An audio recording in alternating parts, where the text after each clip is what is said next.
अंग्रेजी में कहावत है दोस्तों, डोंट जज a book by its cover. यानी सिर्फ किसी किताब के कवर को देखकर उसके अंदर की विषय वस्तु का अंदाजा नहीं लगाना चाहिए, बल्कि उसे पूरा पढ़ लेने के बाद ही किसी कंक्लूजन पर पहुंचना चाहिए। लेकिन अक्सर हम लोगों को पढ़ते और समझते वक्त ये भूल कर जाते हैं। 2-3 मुलाकातों में ही हम उनके बारे में कई बार कोई गलत ओपिनियन, कोई गलत धारणा बनाकर बैठ जाते हैं। क्या ऐसा करना जायज है? और अगर नहीं, तो किसी को समझने से पहले हमें कौन सी बातें ध्यान में रखनी चाहिए? चलिए आज के इस एपिसोड में यही जानने का प्रयास करते हैं और एक नए एपिसोड की शुरुआत करते हैं।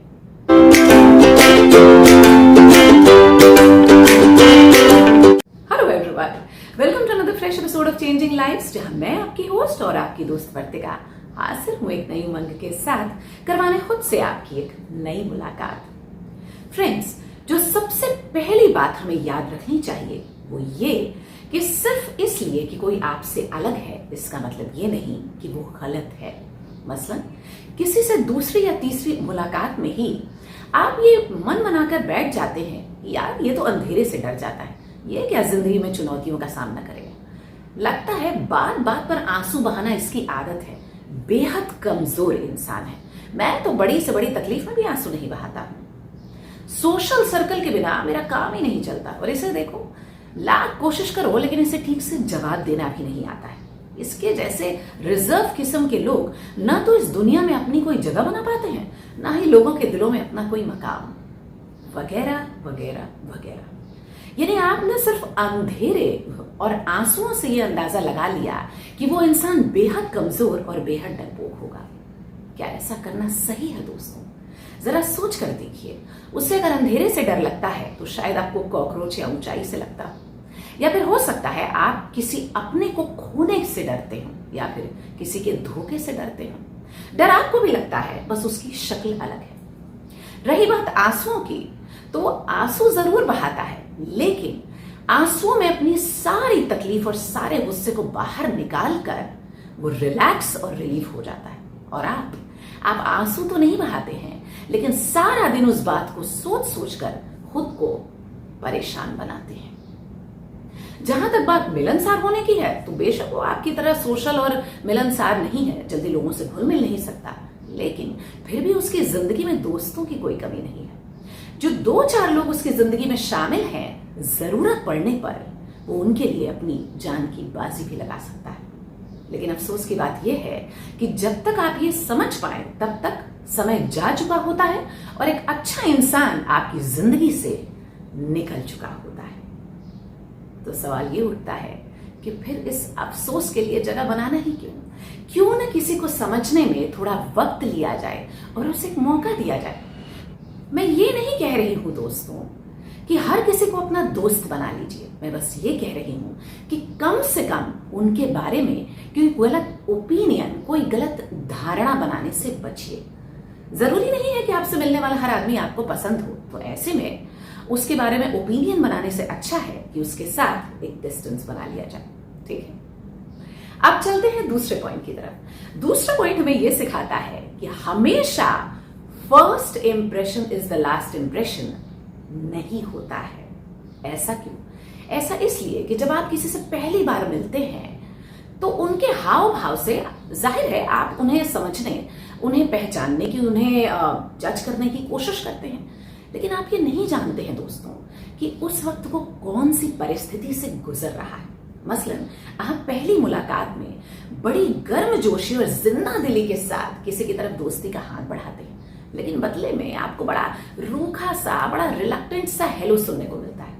जाहिर है आपको इसकी उम्मीद नहीं है, तो आपको बुरा तो लगेगा ही, मगर जरा सोच कर देखिए दोस्तों, ये भी तो हो सकता है कि वो शायद किसी तकलीफ और परेशानी से जूझ रहा हो सकता है अभी अभी वो किसी हादसे का शिकार हो सकता है किसी बड़े फेलियर से जूझ रहा हो और उससे उबरने की कोशिश कर रहा हो, और इसीलिए वो खुलकर किसी के साथ मिल नहीं पा रहा है। क्योंकि देखिए दोस्तों, जैसे खुशी किसी भी रूप में हमारा दरवाजा खटखटाए, उसका असर हमारी पर्सनालिटी और हमारे चेहरे पर नजर आता है, ठीक उसी तरह फेलियर्स या हादसे किसी भी रूप में हमारी जिंदगी में आए, उनका असर हमारे हाव भाव और हमारे स्वभाव में उतर आता है।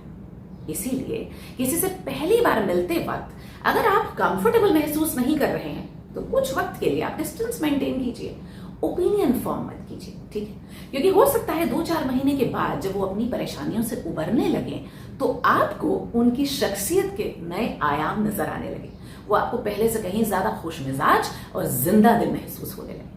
और क्या पता किसी दिन वो आपके सामने दोस्ती का हाथ बढ़ाकर आपसे माफी मांगने चले आए, यार जब तुमसे पहली बार मिला था तो उस वक्त मैं बड़ी परेशानी में था, ठीक से तुम्हारे हेलो का जवाब भी नहीं दे पाया, मुझे जरा माफ करना, हो सके तो हम दोस्ती की नई शुरुआत कर दें, आज की चाय मेरे घर पे रहेगी, हो सकता है ना?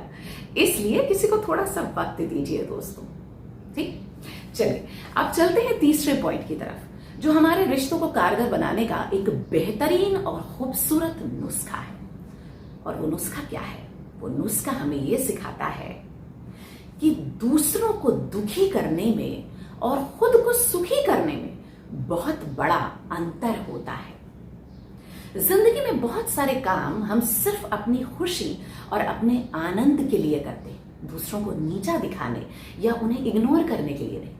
मगर अक्सर हम अपने रिश्तों में इस गलतफहमी का शिकार हो जाते हैं। मसलन अगर आपके हस्बैंड इस बार आपके साथ नहीं अपने दोस्तों के साथ टूर पर जाना चाहते हो, इस बार आपकी फ्रेंड आपके साथ नहीं अकेले शॉपिंग या लॉन्ग ड्राइव पर जाना चाहती हो, या फिर आपकी मम्मी इस बार समर वेकेशन में आपके लिए तरह तरह के पकवान ना बनाकर अपने लिए किसी किटी पार्टी को ज्वाइन करना चाहती हो, ऐसे में आपके दिमाग में अचानक ख्याल आता है कि सामने वाला अब मुझ में इंटरेस्ट नहीं ले रहा है या शायद या मुझे इग्नोर कर रहा है।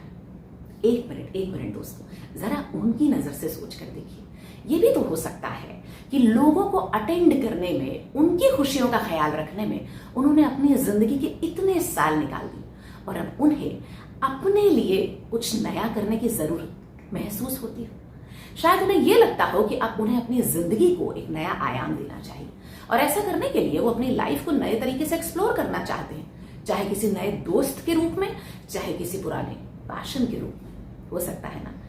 तो ऐसी सिचुएशन में बजाय उन पर अपना गुस्सा उतारने के या फिर अपनी नाराजगी जताने के, क्यों ना उनके सपनों में उनका साथ दिया जाए।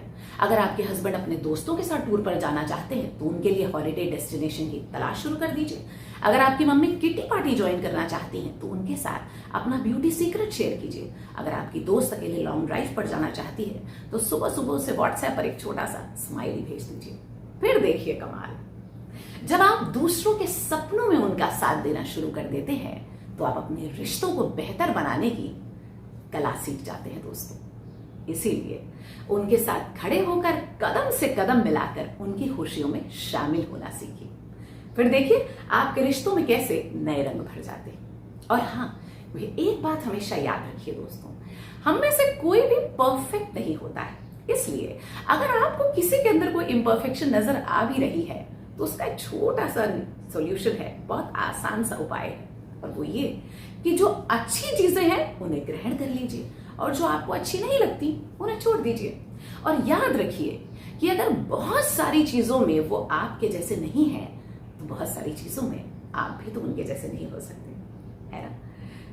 तो चलिए दोस्तों, उम्मीद करती हूँ इस वीडियो ने इस टॉपिक पर आपको एक इंसाइट प्रोवाइड किया होगा और दिया होगा आपकी जिंदगी को एक नया आयाम और थोड़ा सा आराम भी। इसी उम्मीद के साथ लेती हूँ आपसे विदा। अगले एपिसोड तक के लिए खुश रहिए, मुस्कुराते रहिए और जिंदगी को खुलकर गले लगाते रहिए। अगर ये एपिसोड आपको पसंद आता है तो इसे लाइक कीजिए, इसे शेयर कीजिए। अगर चेंजिंग लाइफ्स के सफर में आप मेरे हमसफर बनना चाहते हैं तो इस चैनल को सब्सक्राइब जरूर कीजिए। और हाँ, जाने से पहले don't forget to leave your suggestions in the comment box. Thank you so much for watching. नमस्कार।